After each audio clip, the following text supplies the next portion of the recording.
Bienvenue dans Science et Mouvement, le podcast d'ED Academy. Aujourd'hui, on va répondre à une question que beaucoup de sportifs se posent. Bouger mieux plutôt que bouger plus, la clé d'une performance durable. C'est une idée très ancrée dans le monde du sport. Si je veux progresser, je dois en faire plus. Plus d'entraînement, plus d'intensité, plus de volume. Cette logique fonctionne parfois à court terme, mais sur le terrain, elle est aussi à l'origine de nombreuses douleurs, de stagnation et de blessures. C'est pourquoi nous allons nous poser cette question aujourd'hui. Et si progresser durablement, ce n'était pas bouger plus, mais bouger mieux.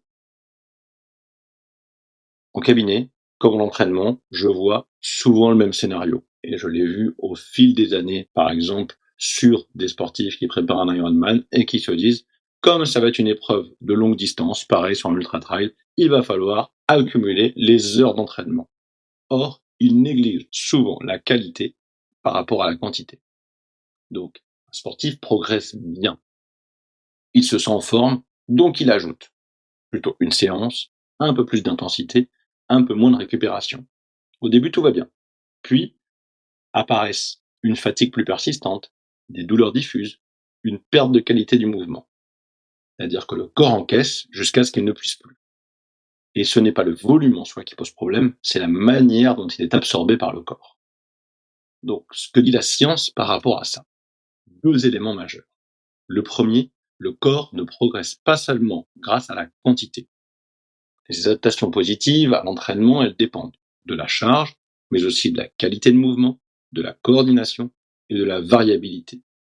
De nombreux travaux montrent que des mouvements mieux organisés permettent une meilleure efficacité mécanique, une meilleure tolérance à la charge, une réduction du coût énergétique. Bouger mieux permet souvent de faire la même chose avec moins de stress pour le corps.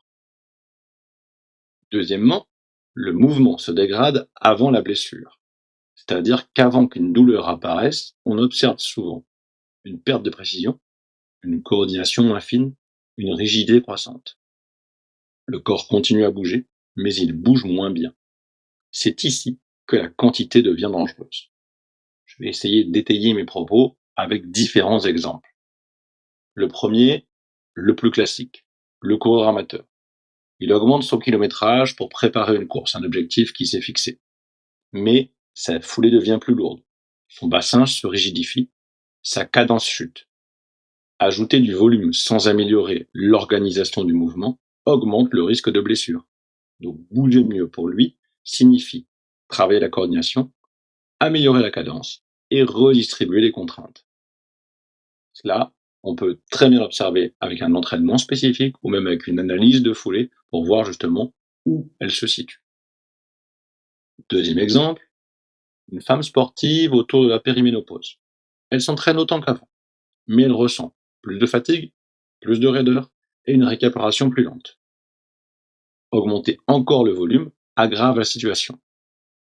Pour elle, bouger mieux signifie ajuster l'intensité en fonction de son ressenti, renforcer intelligemment en changeant les tempos, le type d'entraînement et le type de renforcement, et préserver la qualité du mouvement.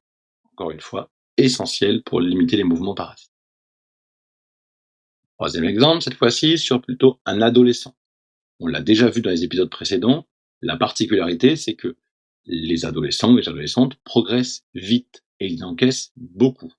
Mais on observe une coordination approximative et une répétition excessive des mêmes gestes justement pour compenser cette coordination approximative. Chez l'adolescent, bouger mieux est un investissement à long terme, bien plus efficace que faire toujours plus. Quatrième exemple, cette fois-ci, lendemain de fête, exemple au hasard, la personne veut perdre du poids et elle veut rattraper le temps perdu.